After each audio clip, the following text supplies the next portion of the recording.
Soldering bit का temperature कितना होना चाहिए। दोस्तों अगर आप इलेक्ट्रॉनिक टेक्नीशियन हैं तो आपसे ये क्वेश्चन जरूर पूछा जाएगा कि आप बताइए कि जो आप सोल्डरिंग आयरन यूज करते हैं उसके बिट का टेम्परेचर कितना होना चाहिए।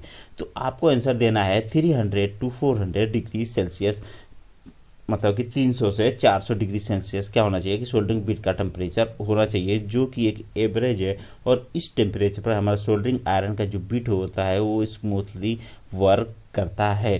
तो आपको आंसर देना है कि 300 से 400 डिग्री सेंटीग्रेड सोल्डरिंग बिट का टेम्परेचर होना चाहिए।